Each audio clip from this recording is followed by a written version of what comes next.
Are kids killing your sex life? Well, they certainly don't have to. So let's talk about it.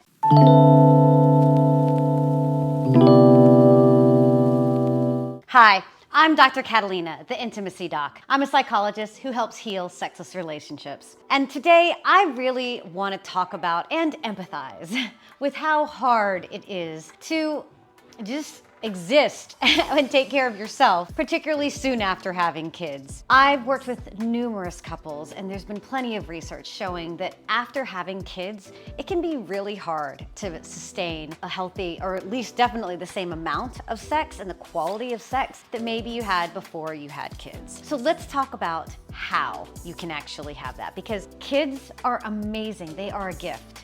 But let's just be honest, they are also a stressor. And so, just so you know, it absolutely makes sense that you guys are trying, it's kind of one-on-one, particularly if you have multiple kids. You're trying to take care of them, then maybe take care of yourself, and it's hard enough to do that and then also take care of each other. So as you're listening to this, really try to have some compassion.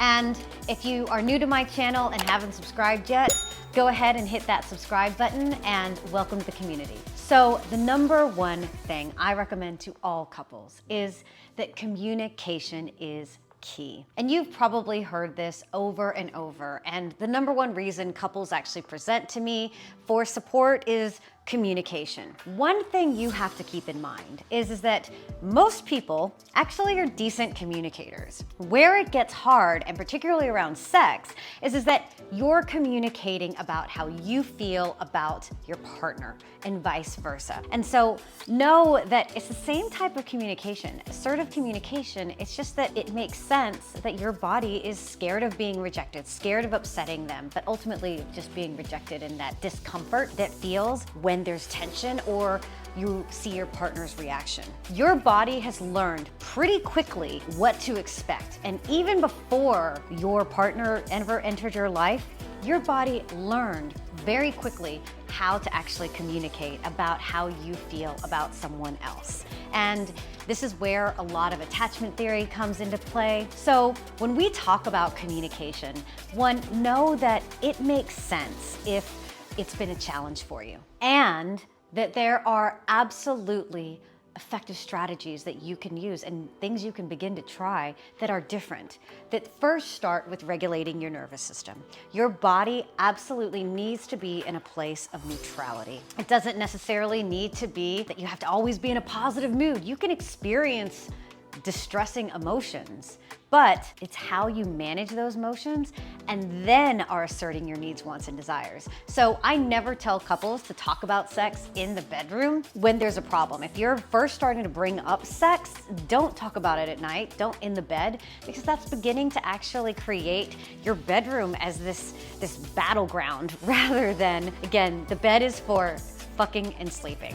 Try to keep it that way, okay? Particularly when you're actually trying to have constructive and potentially really sensitive conversations. So if you want to know more about communication, drop a note in the comments and say, I want more about communication, and I will talk more about how your body is actually communicating way before your words are, and how important it is to appreciate that if you are dissatisfied or there's tensions around sex or sighs and things like that, cold treatments, all of those things are part of what you're communicating with your partner. And so if those things have already become just really ingrained in the dynamic of your relationship, we got to take a few steps back.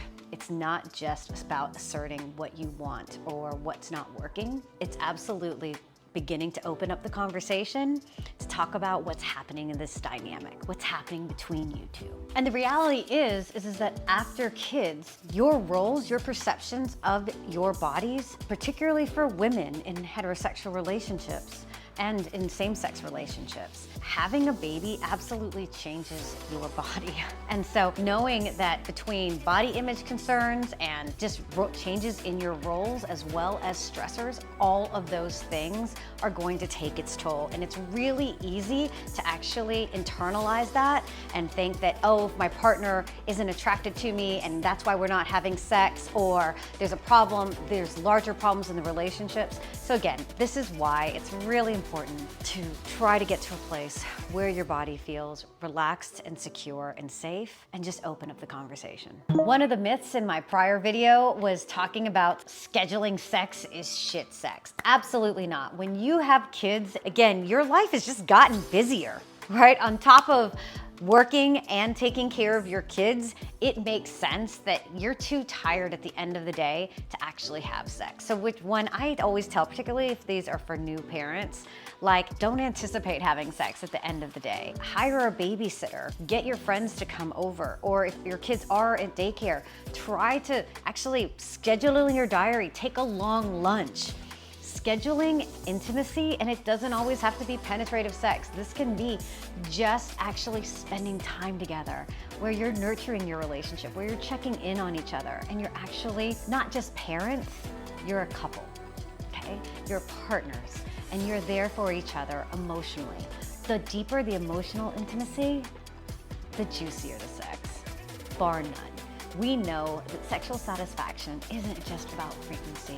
The quality of our sexual encounters absolutely is rooted in how safe and nurtured you feel in your relationship.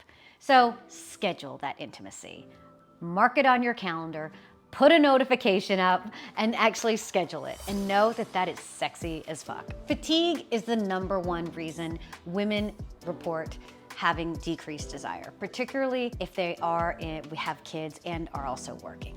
So learning how to manage your stress, both for the women and the men or in same-sex relationships, it is incredibly important because, of course, your body, if it is stressed, it's gonna feel tight, it's gonna feel exhausted. And of course, that's gonna impact not only your level of desire, but actually how much you're able to actually feel pleasure while you're actually engaging in sexual activity. And if you're not feeling stimulated and aroused, you better bet desire goes down. That's how that works. And so sex in the bedroom is impacted by what's happening out of the bedroom. So begin to actually really look at how you're managing your stressors. And again, this isn't just about self-care. This isn't just going to the spa once every quarter or something like that. This is about daily taking care of yourself. And it is hard, but it doesn't have to be. It doesn't have to be, because this is about you prioritizing you. And whether we're talking about sex or anything else in life, you have to come first, you individually. And as a couple, you each need to take care of yourself and manage your stressors, take care of yourself so that you can then be together and support one another.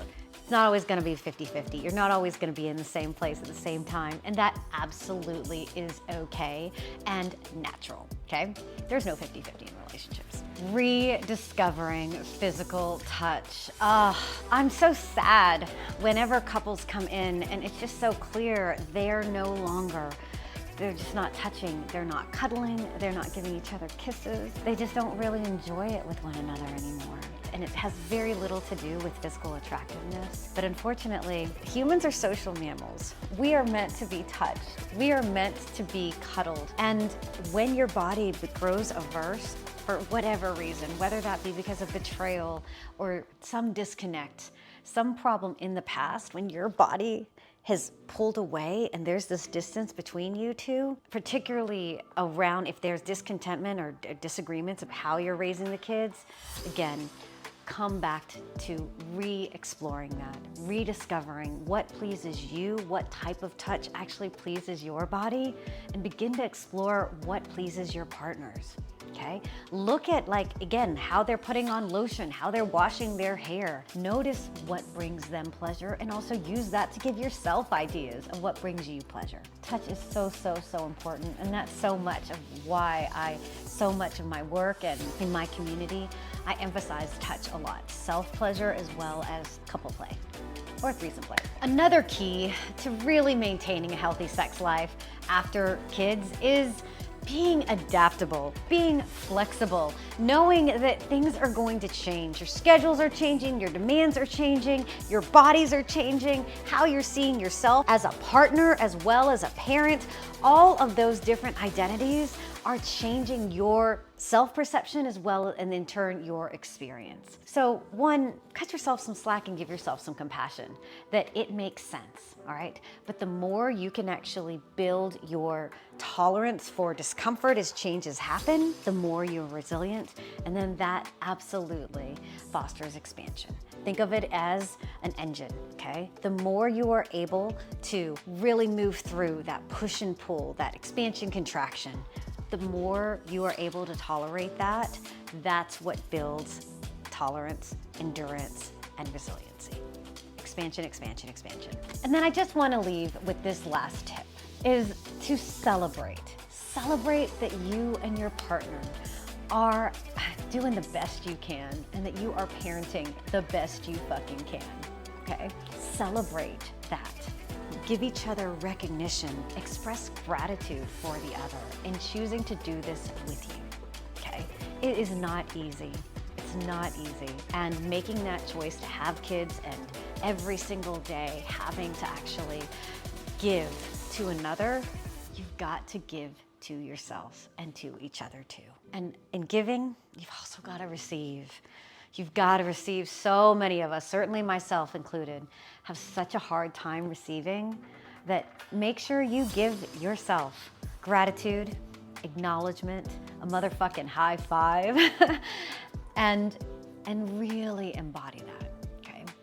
So know that it makes sense if sex has changed after you've had kids. Know that you are absolutely not alone, and know that there are absolutely ways. Sex doesn't have to die once you have kids. It doesn't have to be like, oh, fuck it, like I don't care about anything anymore, I've had kids and this is the expectation. That does not have to be your reality. Even if that's what a lot of people expect, if that's not what you want, and that's not absolutely what you deserve, okay? All right, so let me know if you have any questions. I hope this was helpful. If you haven't already, subscribe to my channel, and I look forward to your questions because that'll help me actually make new content. All right, guys, see you next time. Cheers.